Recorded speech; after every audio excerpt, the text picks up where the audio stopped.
Is America on the brink of a second civil war? The question lingers in the air, heavy with the weight of uncertainty. The First Civil War, fought from 1861 to 1865, left an indelible mark on the nation. Today, the specter of another conflict looms large, as modern-day protests and political unrest echo the divisions of the past.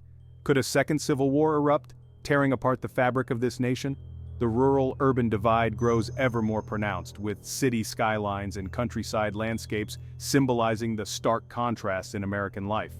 Experts warn that the current political climate bears unsettling similarities to the prelude of the First Civil War. Political analysts point to the increasing polarization and civil unrest as signs of a nation in turmoil. The United States, a beacon of democracy, grapples with deep divisions. Communities that once thrived on diversity now find themselves at odds, struggling to find common ground. Political polarization, social unrest, and economic disparities fuel a dangerous fire. The rallies and protests we witness are not just expressions of dissent, but symptoms of a deeper malaise.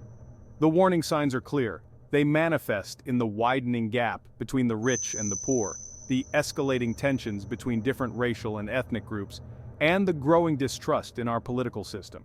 We see them in the vitriol of political discourse, the rise of extremism, and the erosion of trust in institutions. The language of hate and division has become commonplace, eroding the very foundations of our democracy. The American experiment, once a symbol of unity and progress, faces its greatest test yet. The ideals of liberty and justice for all are being challenged as never before. Historians and political scientists debate the likelihood of a second civil war. Some argue that the current divisions are unprecedented, while others draw parallels to past conflicts, warning that history could repeat itself.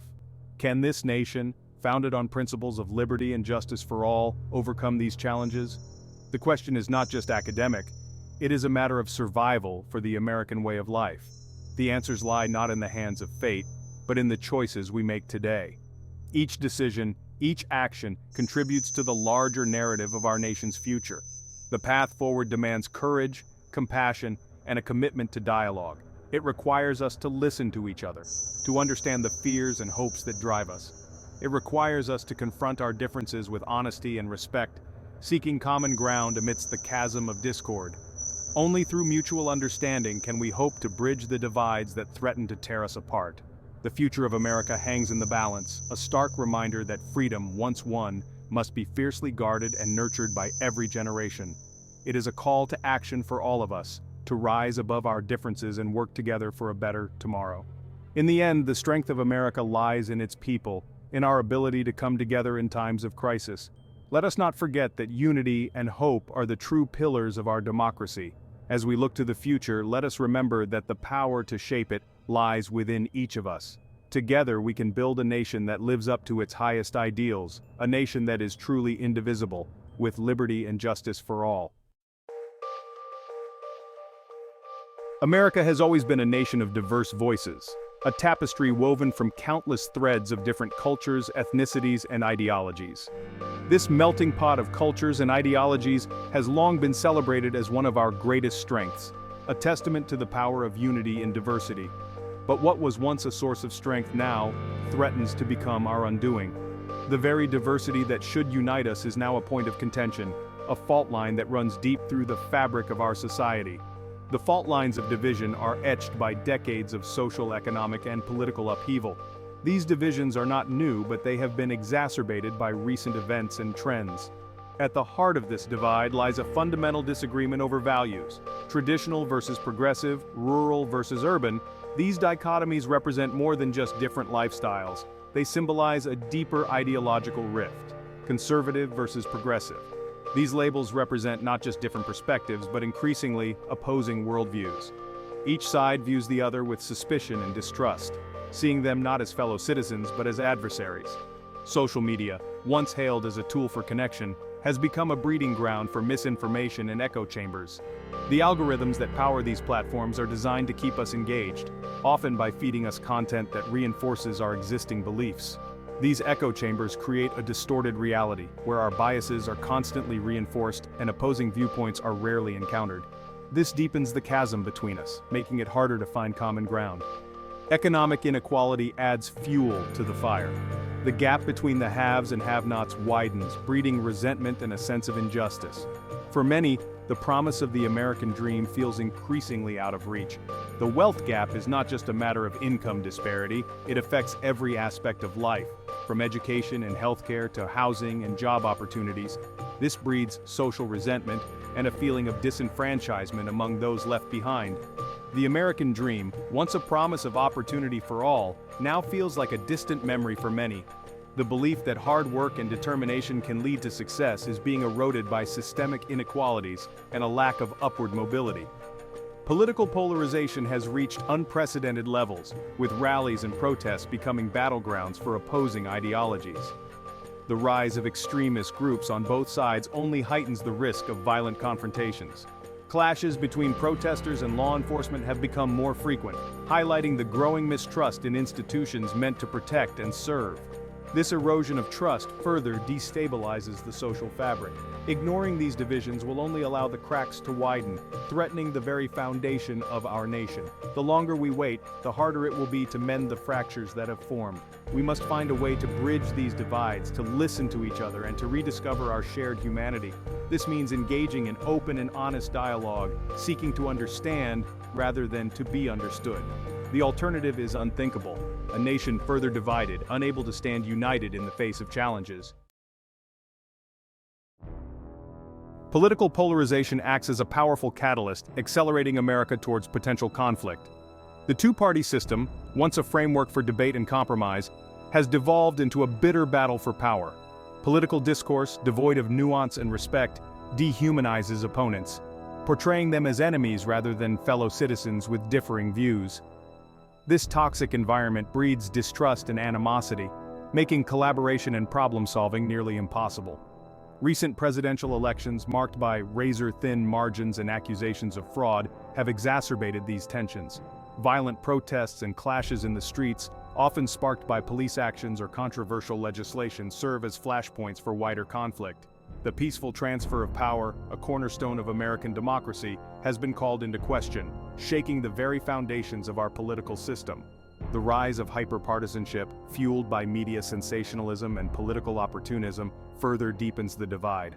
Loyalty to party trumps loyalty to country, leading to gridlock, inaction, and a dangerous erosion of democratic norms.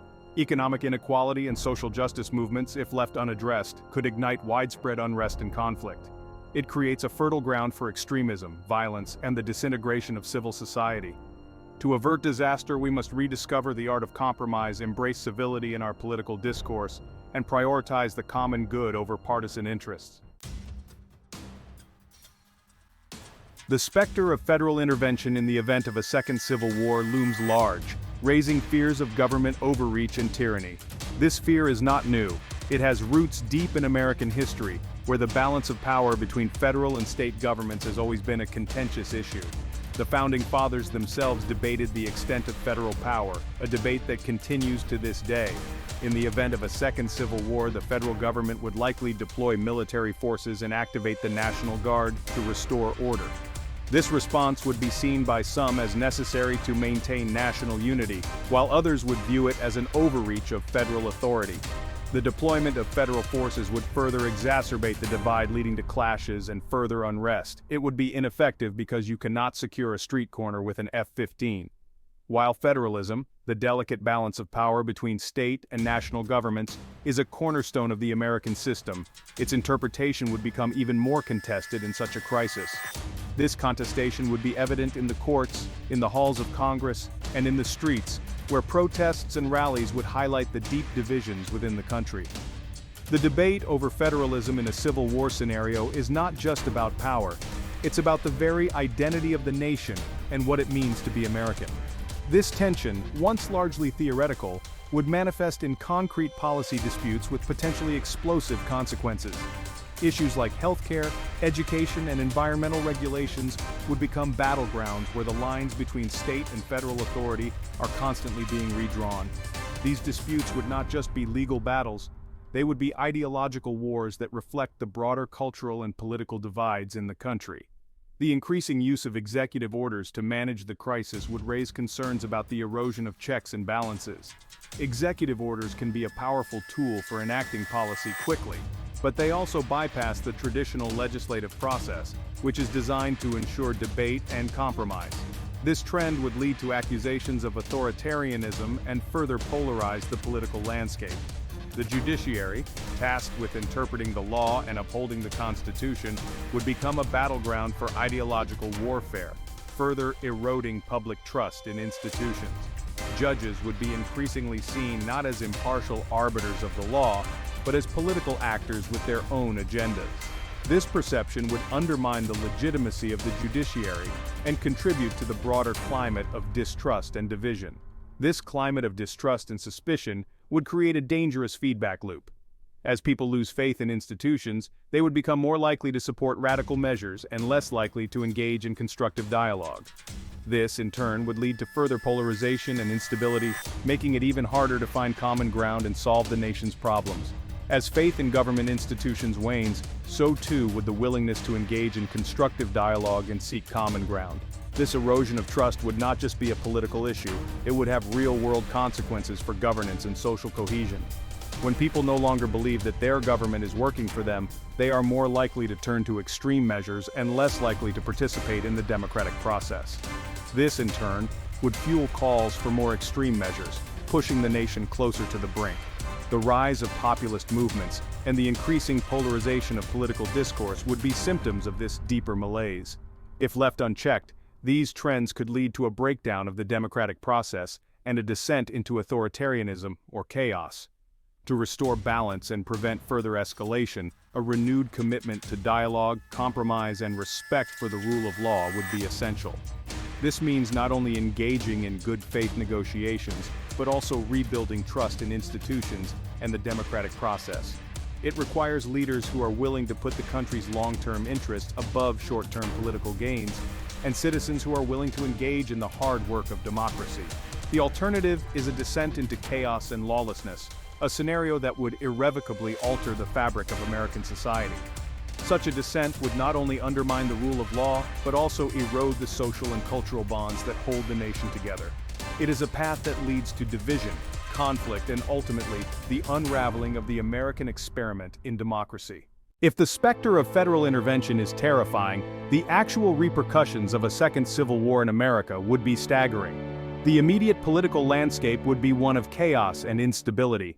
Existing power structures would be challenged, and local governments might find themselves grappling with unprecedented crises. Political factions would vie for control, leading to a fractured and tumultuous governance system. The rule of law would be tested in ways not seen since the First Civil War, and the very foundation of American democracy could be at risk. Economically, the impact would be nothing short of catastrophic. Supply chains would be disrupted, leading to shortages of essential goods and services. The stock market would likely plummet, wiping out trillions of dollars in wealth. Unemployment would soar as businesses close or relocate to safer regions. The economic divide between different parts of the country would widen, exacerbating existing inequalities. Infrastructure, from roads to power grids, would suffer extensive damage, further hampering recovery efforts. The social fabric of the nation would be torn apart, communities would be divided, families separated, and a pervasive sense of mistrust would take root. Social cohesion, already fragile, would disintegrate as people retreat into insular, ideologically homogeneous groups. Hate crimes and civil unrest would likely increase as fear and suspicion replace the bonds of community and shared identity. Internationally, the repercussions would be equally severe. America's allies would find themselves in a difficult position, torn between supporting a fractured nation and maintaining their own stability. Adversaries might seize the opportunity to advance their interests, further destabilizing global geopolitics. The global economy, heavily reliant on American stability, would face a severe downturn. International trade would be disrupted, and global markets would face unprecedented volatility. The long-term effects would be even more profound. Rebuilding the nation, both physically and psychologically, would take decades. The trust in democratic institutions would need to be painstakingly restored. Generations would grow up in the shadow of conflict, their lives shaped by the trauma and divisions of a second civil war. The American identity itself would be questioned and redefined in the aftermath. In conclusion, The potential repercussions of a second civil war are a stark reminder of the importance of dialogue, compromise, and unity. It is a scenario that underscores the need for a renewed commitment to democratic principles and the rule of law. Only through collective effort and a shared vision for the future can the nation hope to avoid such a devastating outcome and ensure a stable, prosperous, and united America. In this chapter, we will explore the three choices America is facing: maintaining the status quo, pursuing a national divorce, or descending into civil war. Each of these paths presents unique challenges and consequences that must be carefully considered. First, maintaining the status quo means continuing on our current trajectory, with all its existing divisions and conflicts. This path requires finding ways to bridge the gaps and heal the wounds that have been inflicted over time. It demands a renewed commitment to dialogue, compromise, and mutual understanding. This choice will eventually lead to one of the other two choices. Most likely, it will lead to a second civil war. We cannot continue down this path. Second, a national divorce, where states or regions choose to separate from the Union, could lead to a peaceful resolution of differences, but also risks significant economic and social upheaval. Would the economic consequences of such a separation be manageable, or would they plunge the newly formed entities into a prolonged period of instability? Moreover, how would this affect the social fabric of the nation? Could we maintain amicable relations, or would the divisions deepen and lead to further conflict? Finally, the most dire option is civil war, a violent and destructive conflict that would have devastating effects on the nation and its people. This path should be avoided, but at this point it might be inevitable. The repercussions of such a conflict would be far-reaching, impacting not just the immediate generation but countless others to come. The trauma and division would leave scars that might never fully heal. As we navigate these choices, it is crucial to consider the long-term implications and strive for solutions that promote unity and peace. The crossroads we stand at today will define the future of America. The time to act is now, with wisdom, courage, and a steadfast commitment to the principles that have long guided our nation. In conclusion, the choices before us are a stark reminder of the importance of thoughtful deliberation and collective effort. The choices are clear, America. Choose wisely. Future generations are counting on you to make the right choice. If you like this content, please like and subscribe for more, and thank you for watching.